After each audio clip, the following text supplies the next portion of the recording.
जय श्री सुखदेव जी महाराज की जय। ओम श्री गम गणपते नमो नमः।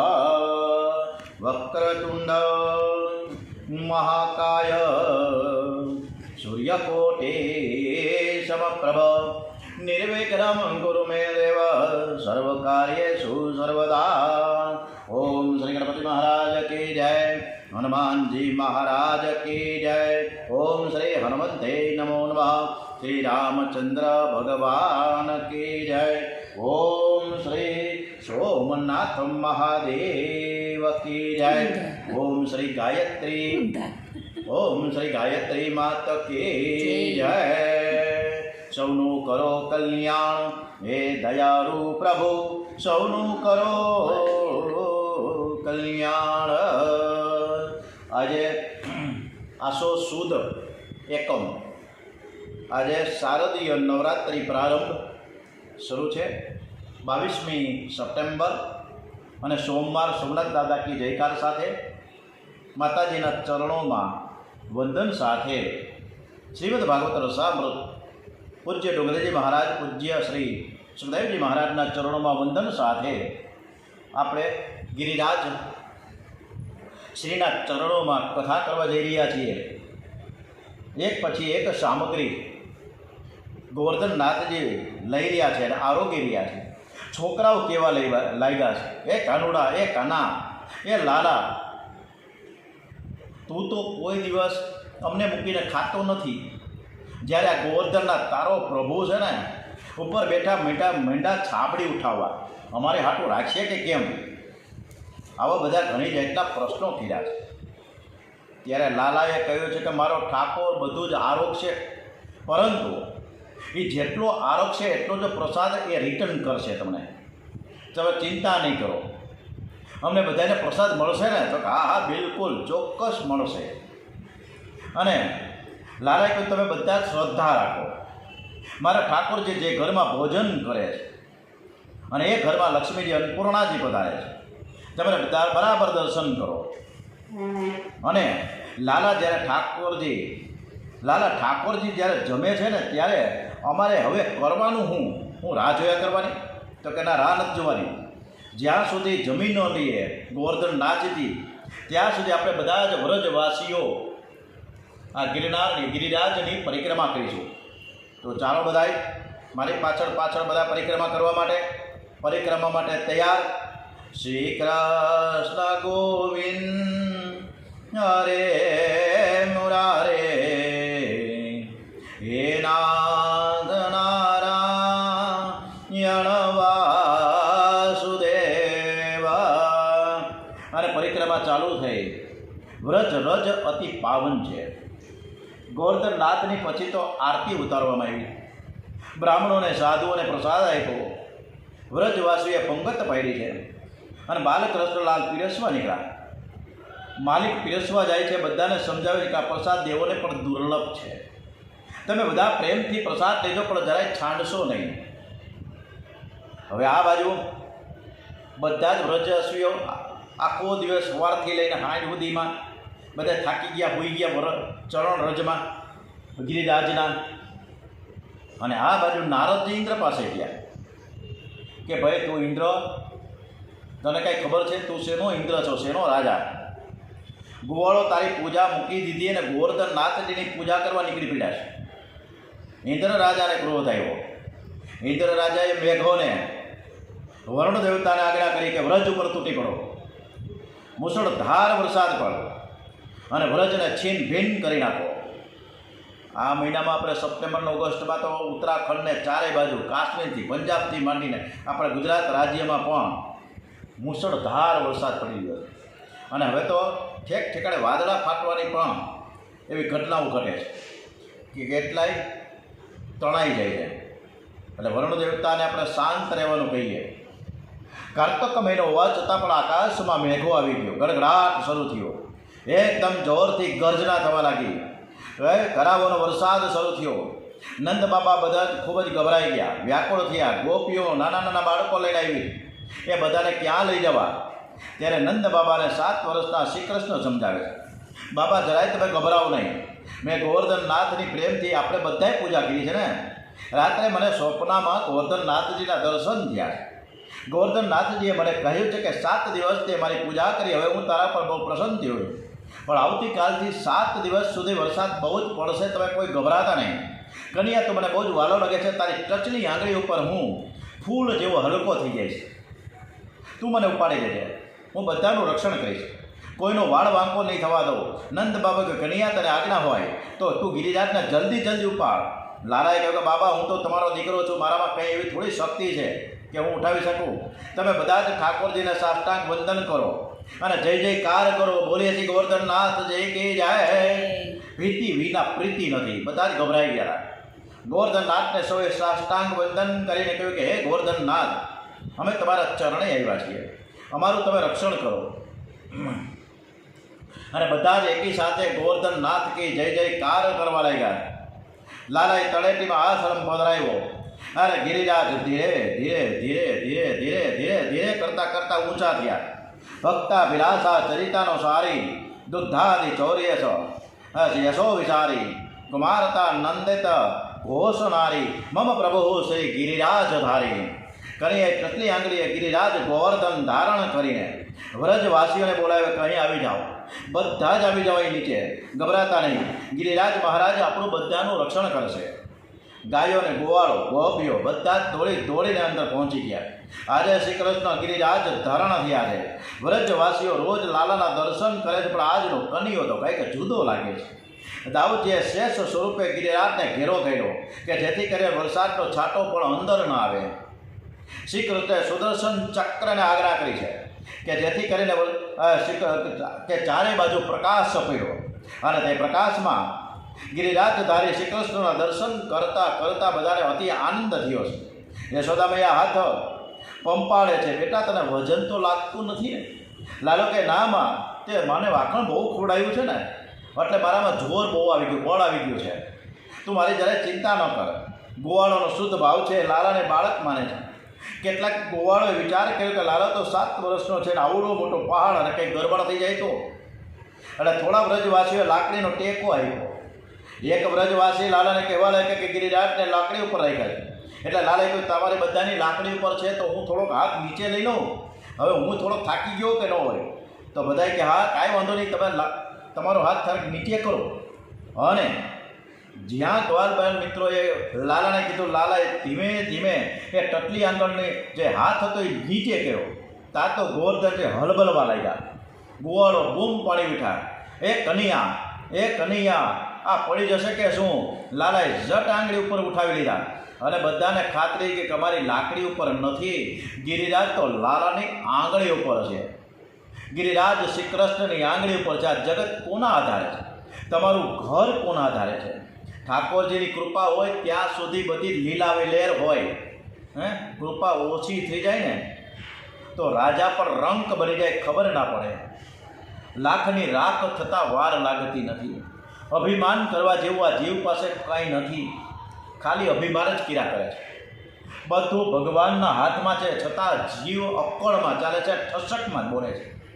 7 દિવસ આ લીલા થઈ છે. લાલાએ વાંસળી વગાડી છે અને એ વાંસળી વ્રજવાસીઓ પર ગિરિરાજ ધરણના દર્શન કરી ગયા.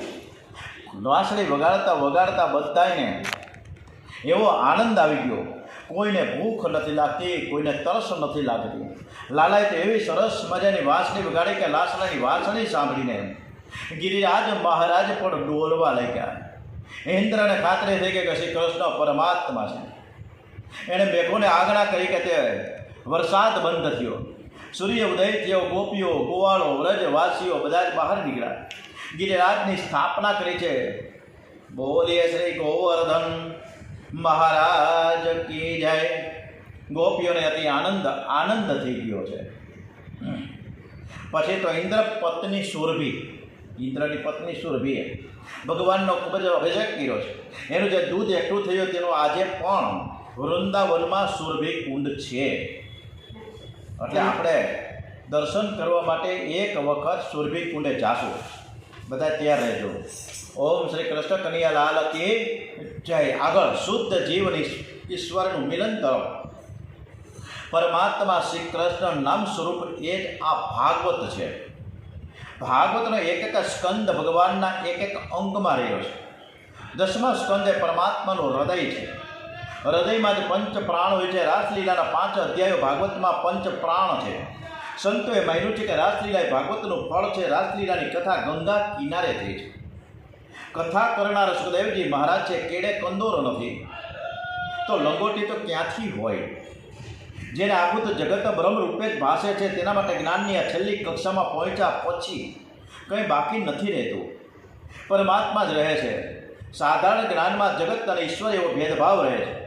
જ્ઞાન નિષ્ઠા જ્યારે પરિપૂર્ણ થાય છે ત્યારે જગત રહેતું જ નથી, પરમાત્મા જ રહે છે. સુખદેવજી મહારાજની જ્ઞાન નિષ્ઠા પરિપૂર્ણ છે. અગાઉ એક પ્રસંગ આવી ગયો કે સરોવરમાં સુંદર દેવકન્યા અપસરાઓ સ્નાન કરે છે અને સુખદેવજી મહારાજની આંખ ઉઘાડી છે. ઉઘાડી આંખે એમને એવી ખબર પડતી નથી કે આ કોઈ સ્ત્રીઓ સ્નાન કરી રહી છે. સુખદેવજી મહારાજનું હૃદય ગંગા જેવું અતિ શુદ્ધ છે. સ્નાન કરતી અપસરાઓને એવું થયું કે આ સંતને સાચો આનંદ મળ્યો છે. આનંદમાં કેવા મસ્ત છે, અમારી ભૂલ થઈ. પશુ પક્ષીઓ જે સુખ ભોગવે છે તે અમારું મન ત્યાં ફસાયેલું છે. સુખદેવજીના દર્શનથી અપસરાઓને વિલાસી જીવનની ઘૃણા આવી ગઈ. સુખદેવજી અપસરાઓને કંઈ ઉપદેશ નથી કર્યો. અપસરાઓને કેવળ એમના દર્શન થયા છે અને જેમના દર્શનથી કામનો વિનાશ થાય છે. મહાપુરુષ આજે સુખદેવજી મહારાજ આ રાસલીલાની કથા કરવા બેઠા છે અને જેનું મરણ બહુ નજીકમાં છે એ રાજા પરીક્ષિત કથાના પ્રધાન શ્રોતા છે. રાસલીલામાં કામ સુખનું વર્ણન હોય તો પરીક્ષિત કથા સાંભળે જ નહીં અને સુખદેવજી મહારાજ કથા કરવા બેસે પણ નહીં. સુખદેવજી મહારાજ પરિપૂર્ણ નિષ્કામ છે.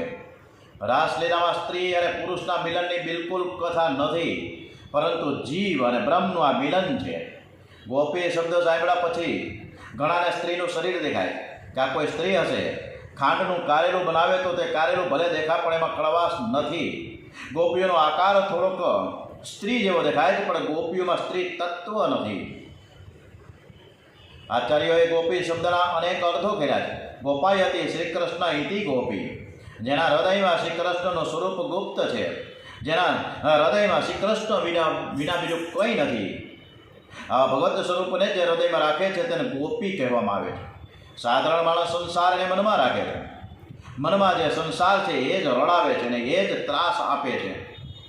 સંસારમાં ભલે રહો પણ સંસારને મનમાં રાખશો નહીં. સંતો સંસારમાં રહે છે પણ એના મનમાં સંસાર આવતો નથી. મનમાં તો સંતો પરમાત્માનું સ્વરૂપ સ્થિર કરે છે. ગોપીએ મનથી સર્વનો ત્યાગ કર્યો છે. મનમાં પરમાત્માનું સ્વરૂપ સ્થિર કર્યું છે. ગોપી નામની કોઈ સ્ત્રી નથી, ગોપી નામનો કોઈ પુરુષ નથી. ગોપી સ્ત્રી પુરુષેતર પણ નથી. પુરુષ પરમાત્માના દર્શનની મિલનની તીવ્ર ઈચ્છા એ જ ગોપી છે. ભાગવતમાં ગોપી શબ્દોનો અર્થ કર્યો છે. પરમાત્માને પરમ પામવાની તીવ્ર ભાવના છે ને એ જ ગોપી છે. આ જીવને પ્રભુના દર્શનની ઈચ્છા જ થતી નથી. માનવનું મન એવું મેલું છે કે એને સંસાર સરસ લાગે. માનવનું મન સંસારમાં ફસાયેલું છે. એને ઈચ્છા થતી નથી કે મારે ભગવાનના દર્શન થાય, મારે પરમાત્માને મળવું છે. પ્રભુ મિલનની તીવ્ર ભાવના એ જ ગોપી. આચાર્યએ ગોપી શબ્દોનો અર્થ કર્યો છે ગોપી હે પીબતી ઇતિ ગોપી. ગોભી ઇન્દ્રિયભી ભક્તિરસમ પીબતે છે. જે પ્રત્યેક ઇન્દ્રિયથી ભક્તિરસનું પાન કરે છે. ભક્તિ અલૌકિક દિવ્ય રસ છે. જે આંખથી ભક્તિ કરે, કાનથી ભક્તિ કરે, મનથી ભક્તિ કરે, જીભથી ભક્તિ કરે, જે પ્રત્યેક ઇન્દ્રિય અને ભક્તિ રસમાં તરબોળ રાખે છે તેને ગોપી કહે છે. પ્રત્યેક ઇન્દ્રિયથી ભક્તિ ફૂટે અને ત્યારે દેહાધ્યાસ છૂટે છે. ગો ઇન્દ્રિયાણી પાતી ઇતિ ગોપઃ. ઇન્દ્રિયોને ભક્તિરૂપી પુષ્ટ કરવાની છે. વાસનાનો વિનાશ કર્યા પછી પ્રેમ માર્ગમાં પ્રવેશ મળે. પ્રેમ અને મોહ બેનો આકાર સરખો છે પણ બેમાં ઘણો ફેર છે. મોહમાં સુખ ભોગવવાની ઈચ્છા હોય છે પણ પ્રેમ માર્ગમાં તો પ્રિયતમ માટે સર્વ સુખનો ત્યાગ હોય છે. મોહ પ્રેમ માગે છે અને પ્રેમ આપે છે. સર્વ વાસનાઓનો નાશ કરી પ્રતિકૂળ એવા સર્વ વિષયોમાંથી ઇન્દ્રિયોને હટાવી અનુકૂળ પરમાત્માને પ્રતિભાવ વાળે છે. આચાર્ય ગોપીના અનેક ભેદ પાડ્યા છે. નિત્ય સીતા, સાધન સીતા, ઋષિ રૂપા, અનન્ય પૂર્વા ઇત્યાદિ. અન્ય પૂર્વા. રાસલીલામાં સ્ત્રી અને પુરુષના મિલનની કથા નથી. ગોપી સ્ત્રી નથી ને શ્રી કૃષ્ણ કોઈ પુરુષ નથી. શ્રી કૃષ્ણ પૂર્ણ પુરુષોત્તમ ભગવાન છે. ગોપી એ શુદ્ધ જીવ છે અને રાસલીલા એ શુદ્ધ જીવ અને ઈશ્વરના મિલનની એક કથા છે. અને આ જ ભાગવતનું ફળ છે. ભાગવતમાં વર્ણન કર્યું છે કે ગોપીઓના શરીરે પ્રભુનો સ્પર્શ કર્યો જ નથી. જ્યારે શરીરનું ચિંતન થાય, જ્યારે શરીરને સ્પર્શ થાય ત્યારે જ કામ આવે છે. ગોપીઓને શરીરે પરમાત્માનો સ્પર્શ કર્યો જ નથી. મણમૂત્ર ભરેલા શરીરોની સાથે સાધુ સંતો પણ રમતા નથી. પરમાત્મા શ્રી કૃષ્ણ તો આનંદમય છે. એ મણમૂત્રથી ભરેલા શરીરની સાથે થોડા સ્પર્શ કરે કે રમશે. પરમાત્માનું સ્વરૂપ આનંદમય છે. નિરાકાર આનંદ નિરાકાર શ્રી કૃષ્ણ રૂપે પ્રગટ થયા છે. આપણા શરીરમાં માંસ સુધીર છે. ઠાકોરજીના સ્વરૂપ આનંદમય છે. જીવને જે શરીર મળે છે તે પૂર્વજન્મની વાસના પ્રમાણે મળે છે. પરમાત્મા પોતાની ઈચ્છાથી શરીર ધારણ કરે. નિજ ઈચ્છા નિર્મિતિ તનો માયા ગુણગો પાર. ભગવાનના જેવું જ ગોપીઓનું પણ અલૌકિક અપ્રાકૃતિક દિવ્ય સ્વરૂપ છે.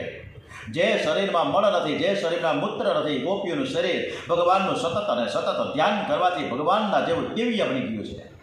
ગોપીઓનું પંચભૌતિક શરીર શ્રી કૃષ્ણ વિયોગમાં બળી ગયું છે. વિયોગ એ મોટો અગ્નિ છે.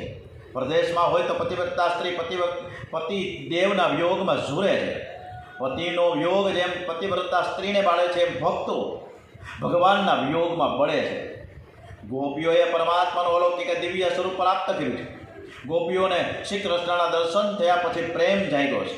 પ્રેમનો આરંભ દ્વૈતથી થાય છે, પણ પ્રેમની સમાપ્તિ અદ્વૈતમાં થાય છે. આરંભમાં પ્રેમી અને પ્રિયતમ બે જુદા હોય છે, પણ અતિશય પ્રેમ વધ્યા પછી પ્રેમી અને પ્રિયતમ અલગ રહી શકતા નથી. બે મટીને એક થઈ જાય છે. પ્રેમનો અર્થ છે હું મટીને તું થવું, એને પ્રેમ કહે છે. અને સાધારણ પ્રેમમાં હું અને તું બે જુદા હોય છે. અતિશય પ્રેમ વધ્યા પછી હું અલગ રહી શકતો જ નથી. હું અને તુંમાં ભળી જાય છે. ગોપીઓ હવે શ્રી કૃષ્ણથી અલગ થઈ શકે તેમ નથી. ગોપીઓનો પ્રેમ છેલ્લી કક્ષામાં પહોંચ્યો છે. રાસલીલામાં ગોપી અને કૃષ્ણ એક થયા છે.